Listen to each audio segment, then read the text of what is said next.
अल्लामा राशिद महमूद सुमरू साहब, secretary general Jamiat Ulama इस्लाम सूबा सिंध, काबिल सद एहतराम हज़रत मौलाना कमरुद्दीन साहब, मरकज़ी सरपरस्त आला जमीयत उलमा इस्लाम पाकिस्तान, हज़रत मौलाना फैज़ मोहम्मद साहब, बिरादर मुकर्रम जनाब मोहम्मद असलम गौरी साहब, नाज़िम नशर व इशात, सेक्रेटरी इत्तलात जमीयत उलमा इस्लाम पाकिस्तान, बलूचिस्तान के MPA साहिबान, अकाबिर उलमाए किराम, मुअज़्ज़िज़ीन शहर, तलबाए अज़ीज़, जमीयत उलमा इस्लाम के दूर दराज से आने वाले कारकुनान, बहुत सारे साथियों का नाम मैं न ले सका, बिलखुसूस हम सब के शफ़ीक़ व मेहरबान हज़रत मौलाना इमदादुल्लाह साहब व दीगर हज़रात, अस्सलामु अलैकुम व रहमतुल्लाहि व बरकातुहू। आज का ये अज़ीम शान इज्तिमा जो जिसे उलमा कन्वेंशन का नाम दिया गया है, इस कन्वेंशन में जहाँ कायदे जमीयत का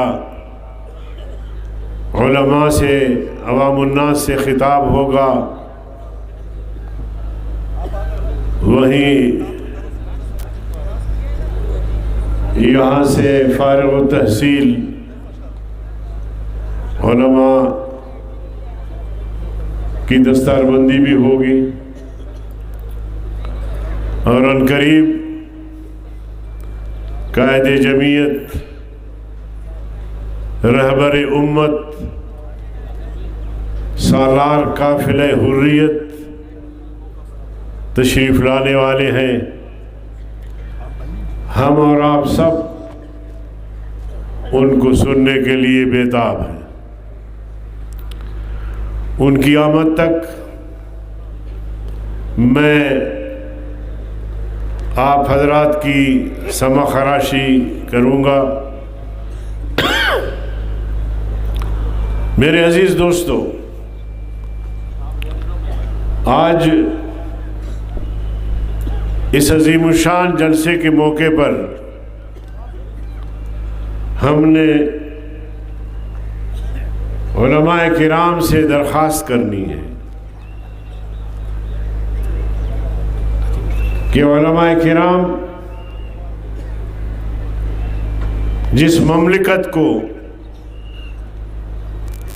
इस्लाम के मुक़द्दस नाम पे हासिल किया गया, उस ममलिकत में शराब तो आम है, सिनेमाएं चल रही है, उसमें इजाफा हो रहा है, फहाशी और यानी बेहयाई मुसलसल फैल रही है, करप्शन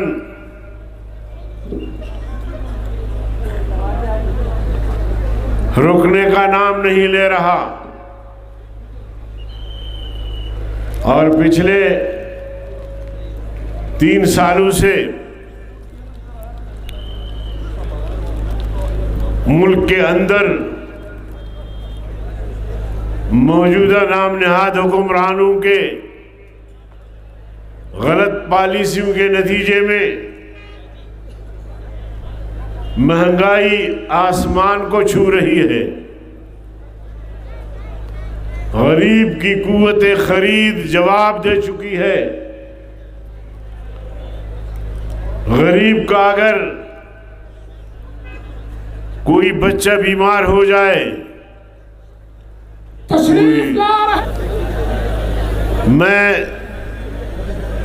अर्ज कर रहा था कि जिस रियासत को इस्लाम के नाम पे हासिल किया गया, आधी रियासत हम खो चुके हैं और आधी रियासत की हालत ये कर दी है कि गरीब के घराने का फर्द अस्पताल के दरवाजे पर तड़प तड़प कर मर जाए, उसका पुरसान हाल कोई नहीं। अश्याए ज़रूरत की कीमतें आसमान को छू रही है। महंगाइयां होती है ममलिकतों में, बेरोजगारी भी होती है। अगर आपकी पॉलिसियां मुस्बत हैं, दुनिया आपके साथ तहावुन नहीं करती, तो अंदर से आप मुतमईन हैं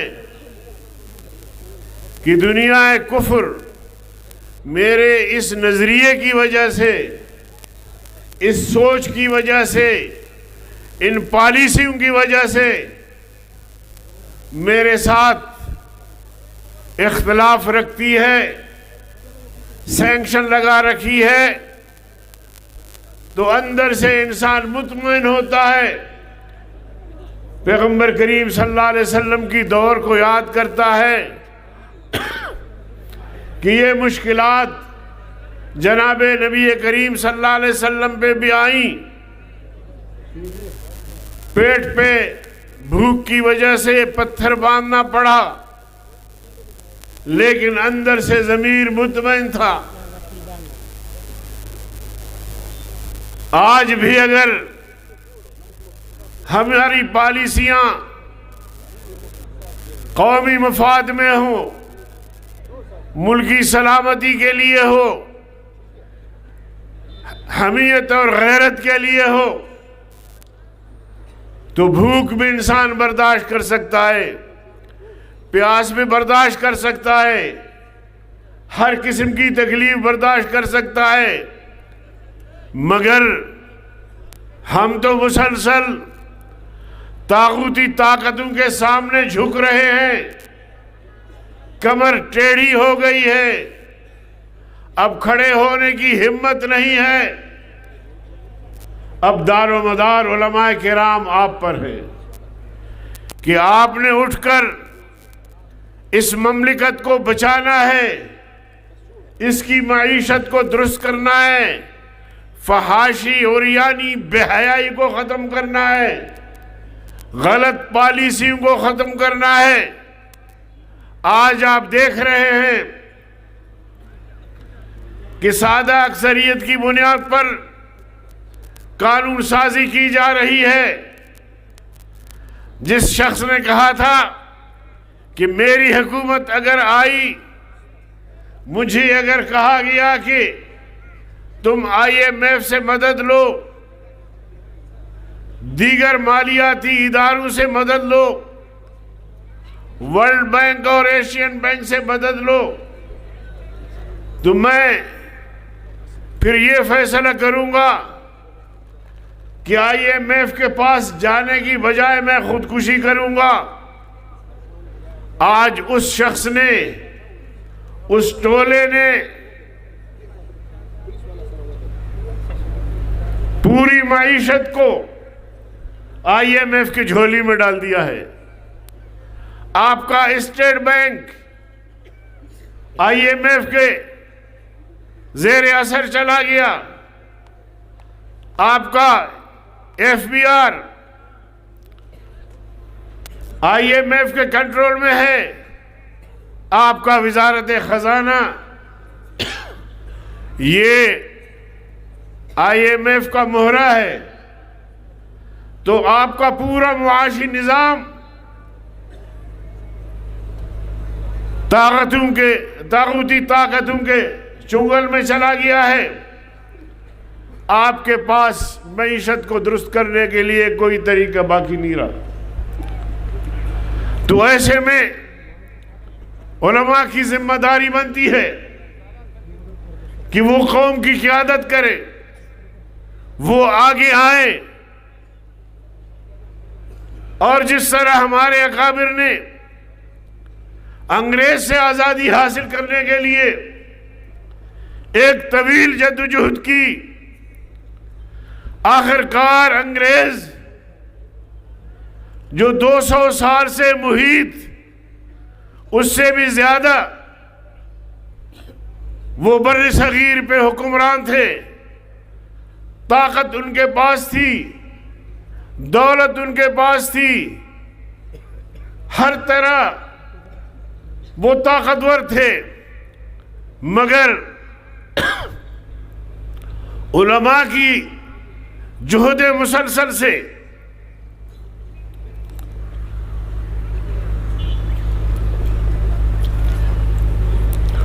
और अजीम कुर्बानियों के नतीजे में अंग्रेज को फैसला करना पड़ा कि अब हमें बर्र सगीर छोड़ना पड़ेगा। और फिर उन्होंने अपने एजेंट तलाश किए कि मुल्क उनके हवाले कर दे, बर्र सगीर उनके हवाले कर दे। एजेंट भी उनको मिल गए।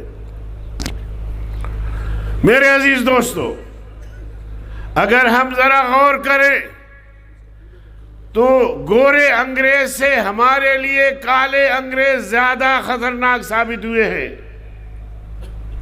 हमारा इज्जत नामूस महफूज नहीं। हम क्या हो सकते हैं?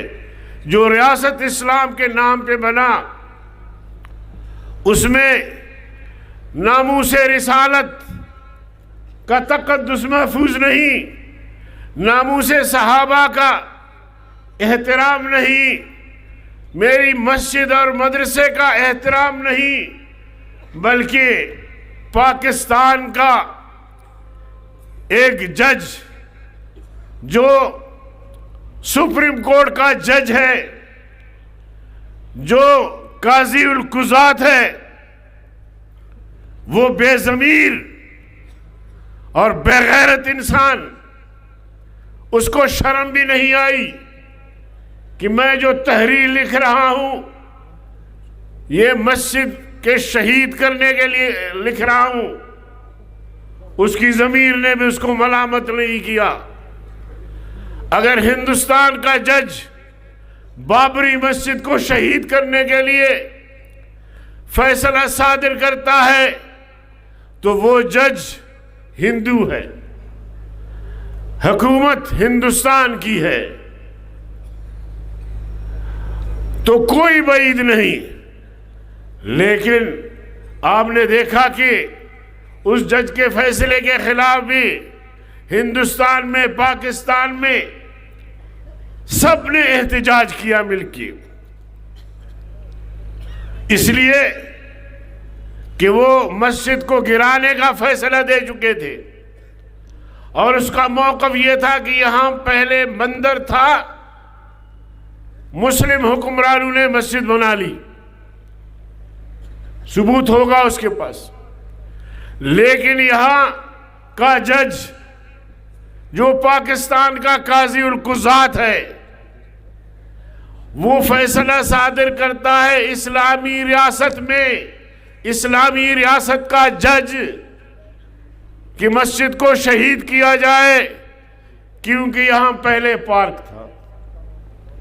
40 साल से वो जज अंधा था, उसको कोई पता नहीं था।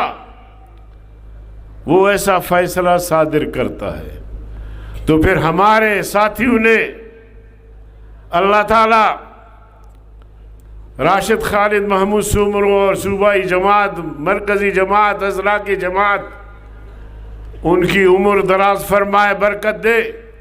उन्होंने उस नालायक जज की उस फैसले को जूते की नोक पे रखा और ऐलान किया कि हम मस्जिद शहीद होने नहीं देंगे। तो मेरे अजीज दोस्तों, हमारे सामने देखा देखी मसाजिद मुनहदम किए जा रहे हैं, मदारिस मुनहदम किए जा रहे हैं, नाम इस्लामी फलाही रियासत का ले रहे। शर्म नहीं आती इनको, हया नहीं आती इनको, गैरत नहीं आती इनको। हया और गैरत की बात भी आदमी वहां करे जहां गैरत हो, जहां हया हो, जहां शर्म हो।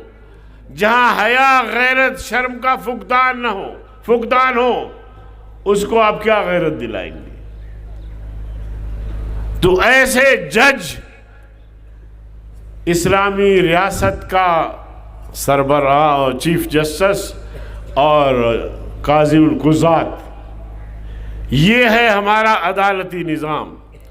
तो इसलिए कायदे जमीयत तशरीफ लाए हैं। मैं उलमाए किराम से, मैं दीनदार तबके से, मैं ज़ोमाए कौम से सबसे अपील करता हूँ कि कायदे जमीयत की आवाज़ पे लब्बैक कहते हुए 23 मार्च को सड़कों पे निकल आए और उस लॉन्ग मार्च का हिस्सा बने।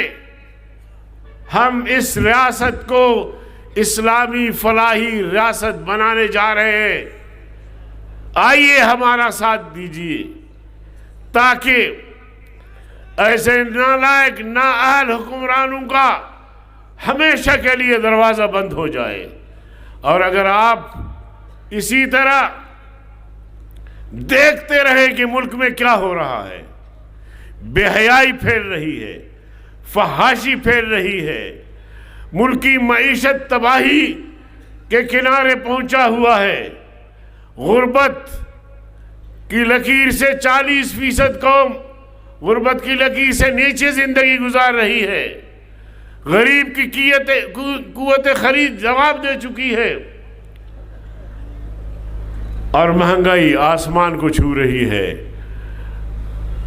अब ऐसे हालात में भी हम नहीं उठेंगे इन नाअहल नालायक नाजायज हुक्मरानों के खिलाफ, तो फिर कब उठेंगे? हमें इस कौम के लिए उठना है, हमें इस मुल्क के लिए उठना है, हमें इस मुल्क की मुआशराती निज़ाम को बेहतर बनाने के लिए उठना है, माशी निज़ाम को बेहतर बनाने के लिए उठना है। और अगर हम नहीं उठेंगे, अल्लाह न करे मुल्क किसी बड़े हादसे से दो चार न हो जाए। अब हमारी जिम्मेदारी बन गई है, हम उस जहन, उस सोच, उस फिक्र के साथ उठे और इस तहरीक का हिस्सा बने कि हिंदुस्तान में जिस तरह मुसलमान अंग्रेज के खिलाफ जंग लड़ रहे थे, तहरीक चला रहे थे अंग्रेज को निकालने के लिए, हिंदू, मुस्लिम, सिख तमाम कौमियतें साथ थी। अब हमें इसी तरह मिलके इन नाअहलों के खिलाफ इस मुल्क को आज़ाद करना है। तब ये मुल्क आज़ाद कहलाएगा, तब हमारी मईशत तरक्की करेगी, तब हमारे जो गरीब हैं वो उनकी हालत बेहतर हो जाएगी। तो मैं आपसे अपील करता हूँ, फिर अपील करता हूँ कि आप 23 मार्च का हिस्सा बने और इस मुल्क को फलाही रियासत बनाने के लिए कायदे जमीयत, रहबर उम्मत, सालार काफिले हुर्रियत का बाजू बन के इस मुल्क के अंदर इनकलाब पैदा करें। व आखिर दावाना।